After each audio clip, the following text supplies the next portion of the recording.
So here's the good news. The good news is having purpose at work and recognizing that people want their work to be worth more than the money they make is now accepted. That's a good thing. Talking about purpose no longer sounds like some ooey gooey hippy dippy stuff. It actually sounds like serious business practice. So we like that.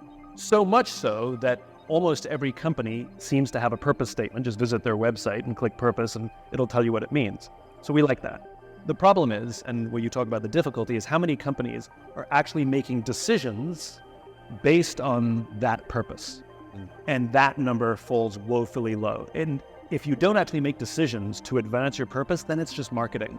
So for example, the company CVS, which is pharmacies, they have a purpose statement, which is something to the effect of taking care of our customers and protecting their health, something like that. They would have meetings with hospital leaders and doctors to, do deals. And at the end of those meetings, there was always an awkward silence when the doctors would say, so you say that you care about health and that's your purpose, then why do you sell cigarettes? And they realized that they had a problem. And so they came back and they made a unilateral decision to remove every pack of cigarettes from every single one of their stores. Wall Street freaked out, started criticizing the company, telling them that all of those sales would then go to other stores, and how dare CVS do that? And their stock price was punished in the short term. Here's what actually happened. Where CVS had a critical mass of stores, they actually saw smoking decline just in those communities. So not selling cigarettes actually helped more people quit smoking. The other thing it did was it made people choose to come to CVS, and they saw the average sale price go up. And as Will talked about, when the people who work for the company hear their leaders talk about having purpose, but can see clearly that they're not making decisions to advance that purpose, and they saw their company take what should have been a huge financial risk and even a financial loss to do something, the pride to work for a company that actually did the things that it stood for, you saw morale skyrocket. And the best thing about it was the company continued. Their stock price easily recovered, of course, it always does. And all of those sales didn't go to other stores. And you started to see the company, as Will talked about, thrive beyond, they more than made up for the money that they lost in cigarette sales, which, by the way, was billions of dollars. The problem is that other companies who were in their space never did the same thing. So they said that they cared about health, but they continued to sell cigarettes as well. Yeah. So doing the thing and saying the thing that you believe are not the same thing. Well, this is the whole concept behind a finite and infinite mindset, to be quite honest. When you talk about companies that are obsessed with their quarterly numbers, what they're doing is playing with a finite mindset versus the companies that are purpose-driven, that are playing with an infinite mindset. For those who don't know what I'm talking about, let me sort of define the terms really quickly. In the mid-1980s, a philosopher and theologian by the name of Dr. James Carse defined these two types of games, finite games and infinite games. A finite game is defined as known players, fixed rules, and an agreed-upon objective. Football, baseball. If there's a winner, necessarily there has to be a loser, and more importantly, there's always a beginning, a middle, and an end. Then you have infinite games. Infinite games are defined as known and unknown players, which means you don't necessarily know who all the other players are, and new players can join the game at any time. The rules are changeable, which means every player can play however they want, and the objective is to perpetuate the game, to stay in the game as long as possible. We are players in infinite games every day, whether we know it or not. Nobody wins career. You'll never be declared the winner of career. It's never going to happen. There's no such thing as being number one in your marriage. You can try.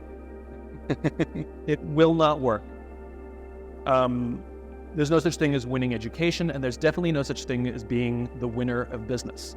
When Circuit City went bankrupt, Best Buy didn't win anything. Business is an infinite game. New players can join, you can run your business however you want, and the objective is to stay in business, obviously. The problem is if you listen to the language of too many of our business leaders, it becomes abundantly clear that they have no clue the game they're playing in. They talk about being number one, being the best, or beating their competition. Based on what? Based upon what agreed objectives, metrics, and timeframes. And this is a problem because when we play with a finite mindset in an infinite game, when we play to win in a game that has no finish line, there are some consistent and predictable outcomes. The big ones are the decline of trust, the decline of cooperation, and the decline of innovation. And so when we talk about companies that fail to advance purpose, it's usually because they're playing with a finite mindset. Beat the competition, hit the number, right?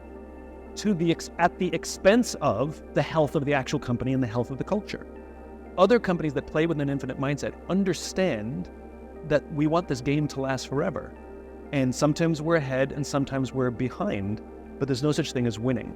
And those companies that are more purpose-driven have built in inherently a sense of patience. Yes, absolutely, it's good to have goals. There's no problem with having targets, and sometimes you'll hit them and sometimes you miss them. The more important thing is, what's your momentum? Are you trending up? And so if you have an infinite mindset, it is much easier to be purpose-driven. In fact, it sort of happens by accident, happens automatically. For any of us who have built a business, and for many of us, if you're an entrepreneur, you were the chief cook and bottle washer from the beginning of time, and you've slowly let go of all those things. And I always think it's funny that our team talks to us like we don't know how anything works when we used to do everything. But one of the most difficult things to do for a leader is to let go.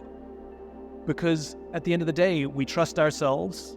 Sometimes we say things like, well, I'm just going to do a better job, so why don't I just do it?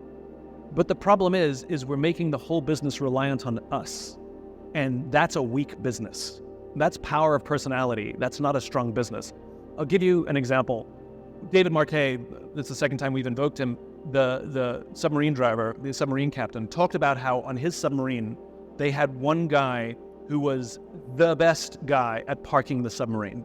He was gifted in parking submarines. And so whenever they came into port and they needed to park the submarine, guess who they got to park the submarine? And then it occurred to the captain once that what if he's sick? What if he can't do it? I have a problem. And so he asked somebody else to park the submarine. And here's the problem. Didn't go well. And so the temptation is to go back and ask the best submarine parker to do it again. But he didn't. He waited and he let the new guy try again and again and again until he became an expert submarine parker. And then guess what they did? They asked for a third guy to do it. And what they're doing is building a bench. And we sometimes are that submarine parker. We know we're the best at it. We've been doing it longer than everybody else. We usually care more than everybody else. And so the question is how do you have the patience to let somebody fall and try again, fall and try again, and fall and try again? What will give them the motivation to try again is that they know that we're in their corner cheering them on. It is very hard, I'm not gonna lie, but it is essential if you want to build a scalable business. I find that combination of optimism as complacency really interesting. The more common question I get is, how does optimism not be sort of naive or blindly positive? And I love this idea that optimism is complacency. And I guess the connection is that if somebody's optimistic, that they don't need to work hard because everything will just work out. I think we have to clearly define what optimism is. Optimism is the undying belief that the future is bright, but it allows for reality to exist. And I think complacency has no room to exist in blind positivity, or as we're calling it, sort of blind optimism. So for example, we can be in darkness, we can be in difficulty, and we can be in struggle. And the optimist says, look, these are hard times, and I do not know how long we are going to be in these hard times, but what is necessary is for us to come together, work hard, take care of each other, and I am confident that we will get through this and come out of this stronger than we went in. That's what optimism sounds like. But I don't think you can be an optimist without hard work. I think the idea of just sitting back and thinking that the world would take care of itself, as you're describing as complacency, is that's naive and blind. Yeah, optimism takes a lot of hard work because the world is difficult and markets are difficult and everything doesn't go the way we want. I mean, what's the old adage? If you want to make God laugh, tell him your plans. Underperformance is sometimes obviously a condition of the people we hired, of course. And sometimes we hire poorly and sometimes we make a mistake. That happens, that's okay. Sometimes underperformance is a condition of the work environment that they're in. Let's give people the grace that if we change the leadership environment and changed our mentality, that we actually would help them.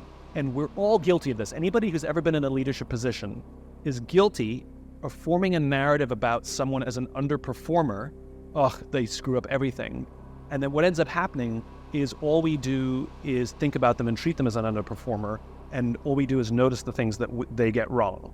And then when we give them feedback sessions, it's usually us correcting minor things over and over and over again to the point where we completely destroy their confidence.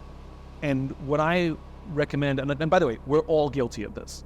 And I think it's essential for leadership teams to check each other, that when somebody goes down a path of creating a narrative that someone is an underperformer as if it's a character flaw, that we interrupt that and say, is that true? What have they gotten right? What are they good at?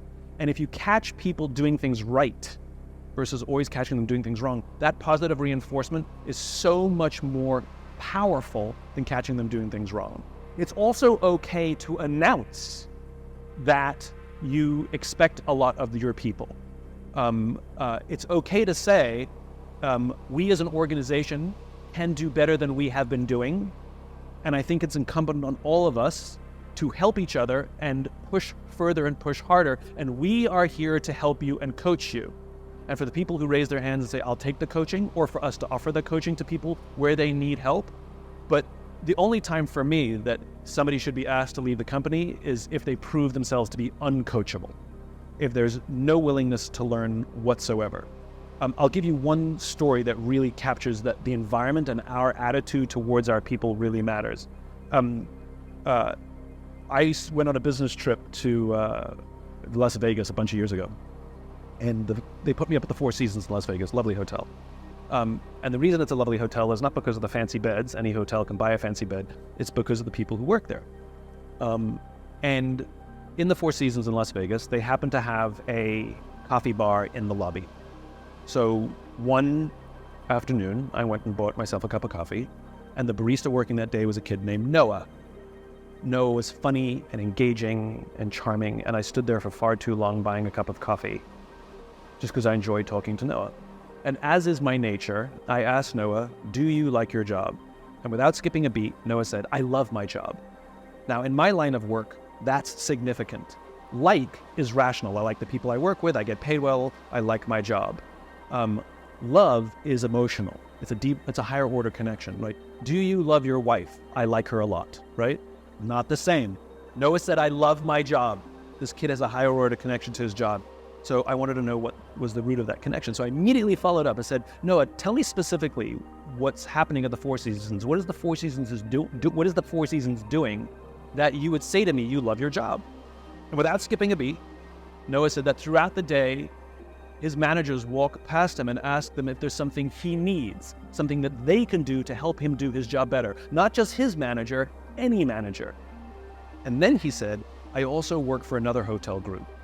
And there, the managers walk past me every day and catch me when I'm doing something wrong. There, all they do is drive my performance. There, I like to keep my head below the radar and get through the day and collect my paycheck and go home. He said, only at the Four Seasons do I feel I can be myself. The reason this is such a significant story is this is the exact same human being, and yet our experience of him and his quality of performance is profoundly different, not because of the person, but because of the leadership environment in which he's working.